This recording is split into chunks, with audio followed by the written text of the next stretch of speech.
Welcome to Full Count Detroit, your one-stop shop for everything Detroit Tigers. The Tigers able to get the win 5-0 over the Rays. We'll recap that. We'll preview tonight's game, and then we'll get into a little bit of a trade talk Tuesday, where we're going to be talking about who the Tigers should go out and get to bolster this lineup, who's already so great. What is it going to take for this team to get over the top, and where are they going to add that player, and at what position? We'll talk about that. But the Detroit Tigers 5-1 victory over the Rays. We'll get into it right now. Colt Keith, what a game. He goes 4 for 3. Torres doesn't get a hit. McKinstry, though, put him in the All-Star game. He's able to knock a home run. Riley Green with a hit. Torkelson with a hit. Dylan Dingler with a hit. Meadows as well. Sweeney doesn't get a hit. And then Baez crushes that two-run home run there in what was the third inning, I believe. Montero, he settled in. He played really good. 6 innings strong. He played amazing. In 3 1 2 3 innings, quick outs, playing great. He settled in, walked Diaz, gets the double play, or Diaz singles, I should say. Yandy Diaz's stats against the Tigers. Are you serious in his career? A 304 hitter, 48 hits, and 5 home runs in 41 games versus the Detroit Tigers. He's a Tiger killer, the former Guardian. But Montero, like I said, able to settle in. He gets multiple strikeouts, plays great. Shane Baz, on the other hand, wasn't. He was allowing those hits, allowing the Tigers to get going, and that's what happened. The Tigers got rolling, and this was an offense that looked great. They were able to get to that back end of that bullpen versus Gervas, and McKinstry crushes a home run, and then Keith crushes a home run in the seventh, and then Holt and Hanfey Vest shut it down for the Tigers. Win number 58 on the year for the Detroit Tigers. 4 game win streak. This Detroit Tigers team is very hot, and the energy at the ballpark is great. This You have the best run differential in the American League. The Detroit Tigers are one of the in the best position in baseball. You have everything. Everything is going your way right now. You just got to take advantage of it, and that's exactly what the Detroit Tigers doing right now. There are 2 games up on the Los Angeles Dodgers for the best record in baseball, and you're 58-34. You're 24 games above 500. That there's a lot of teams that can't even say they're a game above 500, and the Detroit Tigers have the luxury of saying they're 24 games above 500. This team, the magic number is 55 to get in the playoffs. To win the division, it's 57. This is a Detroit Tigers team, and that's the Tigers control their own destiny to get to the 1 seed. That's saying if they go out and win every single game and the teams below them win all their games, that it's 55 wins the Tigers have to get to clinch that division. That is a team 50 plus 50. You're 55 wins away, and you have a good amount of games left. A good amount of games left. You're at the All-Star break. You're sitting around 70 games left. This is a Tigers team there haven't been a position like this in a long, long, long time. And this is a team that hasn't had this type of luxury in 10 to 15 years. You haven't had this luxury in 12 to 10 years, or 12 to 15 years, I should say. That's what this Tigers team is doing. We'll get into our MVP, though. It is Colt Heath crushing the ball, 3 for 4, 3 extra base hits, a home run, 2 doubles, and RBI. Heath, he's really starting to find his spot in this Tigers team. We saw that extension last year before the season started, but he's going out, he's dominating the ball game, he's finding the spot, he's batting leadoff in the last couple spots. And I think that's a really good spot for him. He's either going to be playing third base, he's playing second base, he's playing first base on occasion, and he's DH. And this is a guy who's come out every day. He's come out, he's just wanted to play. You don't face a lot of lefty, but righties, he's crushing righties right now, playing amazing ball against righties. Cole Keith is the 4th youngest player in Detroit Tigers history to hit 2 doubles and a home run in the same game. Al Kaline did it 4 times. Sam Crawford did it. Nick Castellanos did it. Colt Keith and then Victor Reyes. Colt Keith is the 2nd oldest player on that list. But that is all guys who are before their age 24, and it's a great list. Victor Reyes obviously didn't turn out amazing. Colt Keith is a highlight guy right there. That's the guy we're talking about.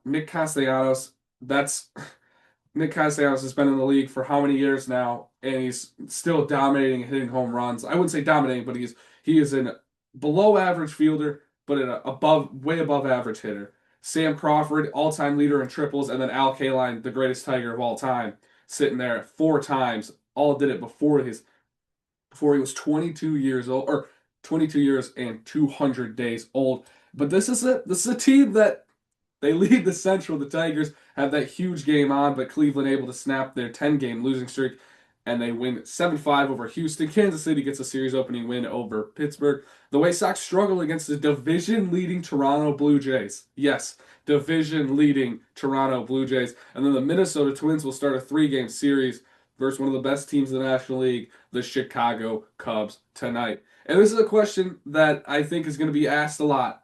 What is the most surprising thing in the AL Central? The Royals struggling, the Twins struggling, the Guardians struggling. I think it's without a doubt. I think the Guardians struggling is massive.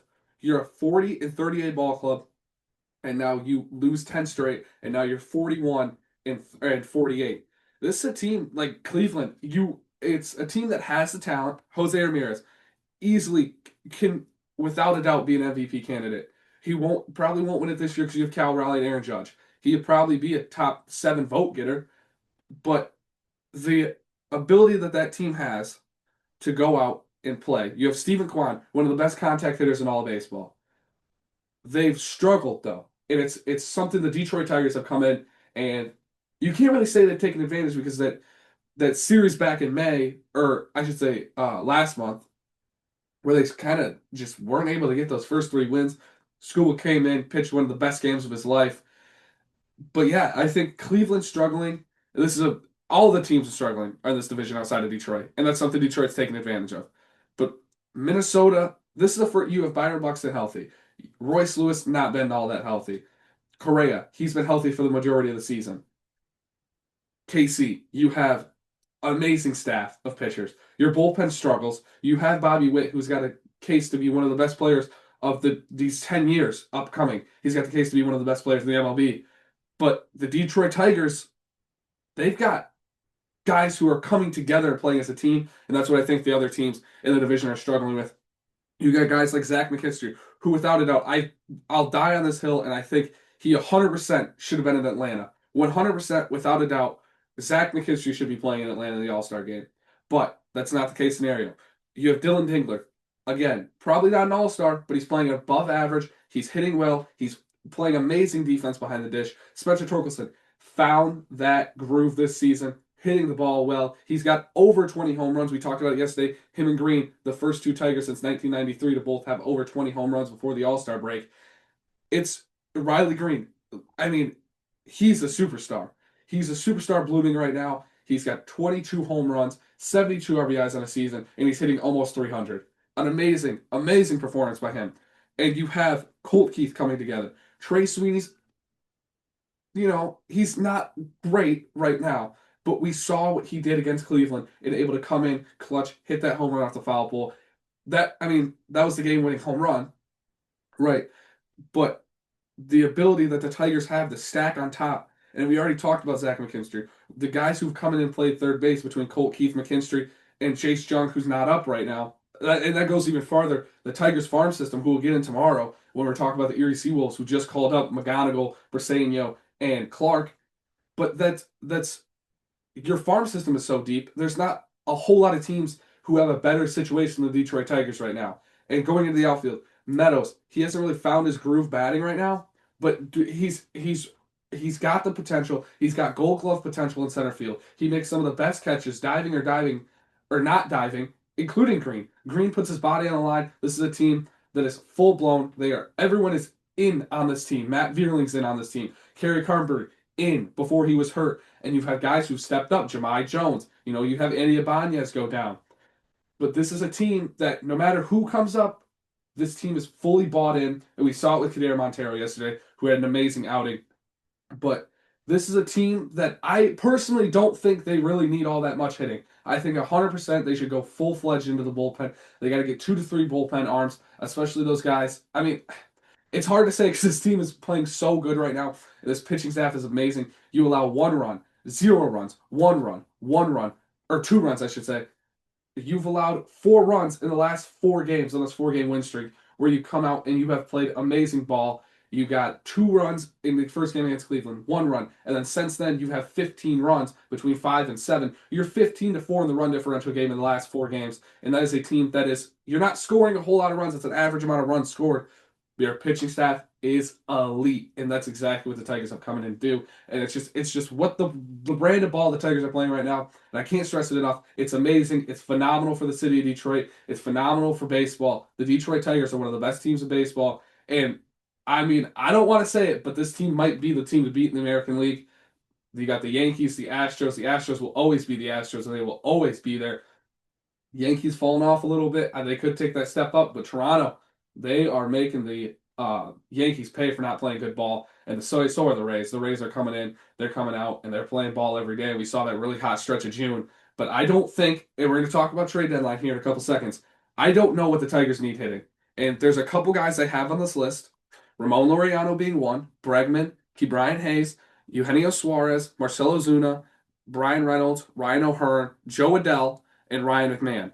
I'm going to talk about the third baseman and then Ryan O'Hearn as well. I don't think the Tigers are going to go chase one of these guys, but I wouldn't be surprised if they are all in on Alex Bregman. This is a guy who's got or not a couple contract years, but he's got tied into a contract for a couple years. He's got a 6-year deal for however much it was. He's hitting over 300 right now, an OPS of over 900 with 11 home runs. He's been hurt ever since the middle of May. Expected to come back very soon, maybe a little bit, maybe this weekend or after the All-Star game, that next weekend. But there's guys like the Tigers reports are they're tied in on Brian Hayes. I don't like that whatever. I don't like that at all. He's a 240 hitter with an OPS of under 600. We've seen how under 600 OPS guys go in Detroit. It is not good. Not a hitter-friendly ballpark. You can hit triples there. It is very hard to hit home runs. And there's guys who leave because of it. Nick Castellanos. Torkelson and Green taking advantage of it. So there's Kerry Carpenter. But Brian Hayes, elite glove. He's one of the best fielders in the National League outside of Nolan Arenado at third base. But a guy who I really want the Tigers to look at more than anything, it's Ryan O'Hearn. Two guys, I'll say. Ryan O'Hearn and Eugenio Suarez. Eugenio Suarez, 25 home runs, 250 average with an 881 OPS. Ryan O'Hearn, 11 home runs, 287 average with an 839 OPS. Those are two guys. Eugenio Suarez on Arizona, former Detroit Tiger, played a little bit. Don't know if he fully got called up, but I know he was in the system for a while. From like 2012 to 2014, 2015, I want to say, before he went to the Reds. And Ryan O'Hearn, he used to play for the Royals. I think he's playing with Baltimore right now as a DH, and he's going to be representing the American League at the DH position. This is a huge thing that I think the Tigers, going into the season, you would have said the Tigers need a third baseman. Right now, on July 8th, I don't think the Tigers need a third baseman. I think the Tigers, if you can play Colt Keith, Zach McKinstry, those are two guys that if you have the way you have Colt Keith playing baseball right now and the way you have Zach McKinstry playing baseball right now, you're fine at the position. Zach McKinstry's tied for the 12th highest WAR in the American League. Him and Riley Green are both batting 320 since the beginning of the month of June. This is a Detroit Tigers team that is if you can take advantage, and that's what the Tigers have done. If you can take advantage of not having to spend at the deadline, you have the best farm system in baseball. You don't need to spend anything. It's a huge thing. As a Tigers fan, I do not want the Tigers to touch those top 5 prospects, even top 6, including Hao Yu Lee. That's Styron Lorenzen, Max Clark, Jose Briseño, Kevin McGonigal, Hao Yu Lee. I guess Jackson Jobe would be in there too. You can not trade any of those guys. Those guys are the future of this Detroit Tigers team, and especially when you have guys who are, you got to pay Skubal. You have to pay Skubal. You have to play Green. Kerry Carpenter's a guy who I think it's a hot take, but I think Kerry Carpenter's going to be out the door here in a couple of years, whether that be a trade this year, trade next year. He's a guy who, he's one of those guys who's primed to get traded at the trade deadline. He is a left-handed hitter who crushes righties, can't hit lefties. He's batting almost 280 versus lefties. 14 of his 16 home runs are against righties, I should say. He's crushing righties. Where you have a guy, Zach McKinstry, hits righties and lefties as a lefty. He has 6 of his 7 home runs are against right-handed pitching, but he's batting 280 versus left-handed pitching. And that's where the Tigers have such a versatile lineup. Matt Vierling can play third base. Matt Vierling can play first base. McKinstry, he's played everywhere but catcher in his MLB career. The Tigers have such a versatile lineup, and it is amazing to say this team 6 years ago won 48 games. We're at 58 games. However many games we are in, we're 92 games in or 94 games in. It's just amazing. It's such a fun thing to watch. And tonight on the mound, it's gonna be Flaherty versus Ryan Pepiot. Jack Flaherty 5-9. Pepiot 6-6. Pepiot with a 3.34 ERA. Jack Flaherty with a 4.84 righty on righty. This is gonna be interesting. And I'm gonna shoot out my home run prediction right now. Riley Green crushes 23. Riley Green crushes number 23. The Tigers go out and they are primed right now. The Tigers are a force to be reckoned with on a 4-game win streak. This is amazing. This is a Detroit Tigers team. And Pepiot, fastball, or not fastball, fly ball pitcher, not really a fly ball pitcher whatsoever. He's at a career low in fly ball rate. But he's allowing 16 home runs. That's the second most in his career. The most in his career being 17. That was in 130 innings. He's at about 105 innings right now. Pepiot is right now he's allowing a lot of home runs. And that's the exact same boat that Jack Flaherty's in. They both are allowing a ton of home runs. You have Reese Wilson tomorrow to close out on the day game. This is a Detroit Tigers team. I'm saying it. They can go out, and you have such a favorable pitching matchup the next couple days. You have Olsen, or you have Flaherty today. Olsen, Mize, Skubal, probably Montero, or Detroit ends. But we've seen him move to the bullpen. We'll get into that tomorrow with a little bit of news and rumors before we go into our farm system update. But this is a Detroit Tigers team. I mean, you saw them struggle mightily against the Rays, and that was a different ballpark. You haven't played there except for in spring training. You know, the Tigers are a little bit more familiar with that spring training ballpark since they played the Yankees so much in spring training. But they struggled 14-8 in the first game, in the series back in the middle of June. 8-3, 9-3, all high scoring games. The Tigers came in and said, you know what? It's time we dominate pitching. That's exactly what they did. The Detroit Tigers got that win, and tonight, they didn't really keep Chandler Simpson off the path. I was very surprised he didn't end up with a stolen base. But the Detroit Tigers allowing that one run, Zach McKinstry, amazing play in the outfield on that third inning. But this is a Tigers team. Hey, we are 58 wins right now. 58 wins. You have 2 more versus the Rays, and you have 3 versus the Mariners. Both playoff teams at this current moment. If the Detroit Tigers come out, they go 5-1 this week, you're going into the All-Star break. They're just on top of the world. You are 62-35. 62-35. There's 27 games above 500. I'll have to look into it, but I don't know what the Tigers' best record is before the All-Star break. But that has to be up there.